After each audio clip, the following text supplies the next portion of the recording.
গায়ে চাদরটি বিছাই দিলেন। বিছিয়ে দেওয়ার পর যখন বৃদ্ধা মহিলাটি এলেন আর বসলেন, বসার পরে কিছু কথাবার্তা বললেন। বলার পর বৃদ্ধা মহিলাটি যখন চলে যাবে, বিশ্বনবী আবার দাঁড়ালেন, সম্মানজনক ভাবে তাকে বিদায় দিলেন।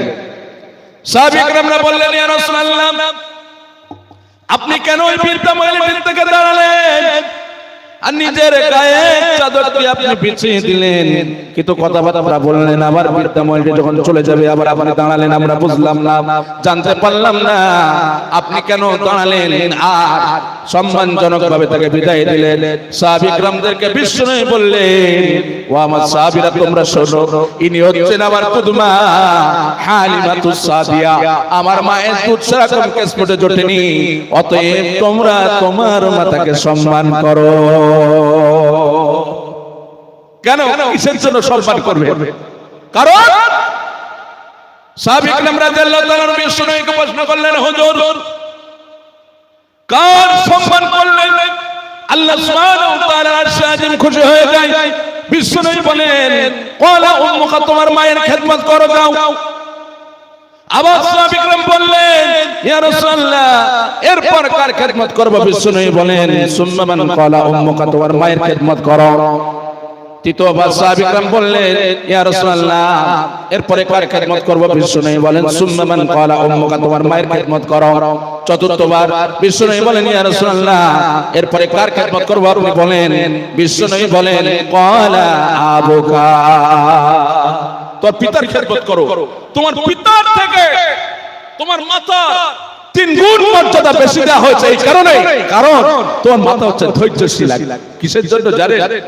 একজন মা যখন প্রেগন্যান্ট হয় 3 মাস 4 মাস পরে আর কিছু খেতে পারে না, যা খায় সবই যেন বমি করে ফেলে দেয়।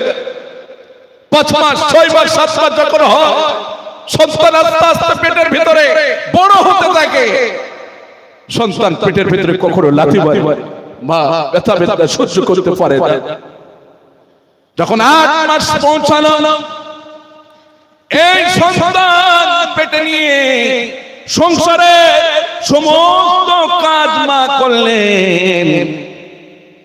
মাঠে কি সঞ্জন হয়েছে, লেবার হয়েছে, সকলের খাবার মা রান্না করে ডিস্ট্রিবিউট করে দিলেন। অবশেষে মা ভাতের প্লেটটা নিয়ে নিজে খেতে বসেছে। সন্তান পেটের ভিতর লাথি মেরেছে, গোতা মেরেছে। মা ব্যথা বেদনা সহ্য করতে না পেরে ভাতের প্লেটটার সামনের দিকে সরিয়ে দিয়ে দেওয়ালে হেলাল দিয়ে কাঁদতে থাকে আর বলে, বাবা, এইভাবে আমার পেটে তুই আর লাথি মারিস না। দয়াবতী দরদিনী মা, আমার মা, দয়াবতী দরদিনী মা। মায়ের এক ফোঁটা দুধের ঋণ শোধ হবে না কোনদিন। মায়ের এক ফোঁটা দুধের ঋণ শোধ হবে না কোনদিন। তাই আকুল হইয়া ব্যাকুল হইয়া তোমার কাছে আসি মা, দয়াবতী দরদিনী মা, আমার মা, দয়াবতী দরদিনী মা। সম্মানিত বাবারা আমার, পর্দার অন্তরালে মা ও খালারা আমার, এরপরে শুধু কি তাই, মায়ের যখন প্রসব বেদনা ওঠে, সন্তান ডেলিভারির সময় হয়ে যায়, মায়ের এক একটা ব্যথা, এক একটা বেদনা যেন মৃত্যুর কোণাতে পৌঁছে যায়। সংসারের এক গুচ্ছ চাবি নিয়ে প্রিয়তম স্বামীর হাতে দিয়ে বলে, স্বামী যান, এই চাবিটা আপনি রেখে দেন।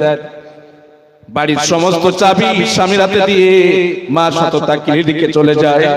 সততা ক্লিনিকে চলে গিয়ে সন্তান যখন ডেলিভারি হয়, মা জিহাদের ময়দানের মতো রক্তাক্ত হয়ে যায়, মা বেহুশ হয়ে যায়। তারপরে মায়ের যখন জ্ঞান ফেরে, সন্তান যখন মা কোলে নেয়, 10 মাস 10 দিনের পেটে ধরে রাখা যন্ত্রণা, ডেলিভারির যন্ত্রণা মা যেন মুহূর্তের মধ্যে ভুলে যায়। তাই আল্লাহ বলে, তোমার প্রভু চূড়ান্ত ফয়সালা করেছে, ঘোষণা হয়ে গেছে, তাকে ছাড়া তোমরা অন্য কারো অনুসরণ করো না। এরপর আল্লাহ বলেন, অবিললিদাইন ইহসান,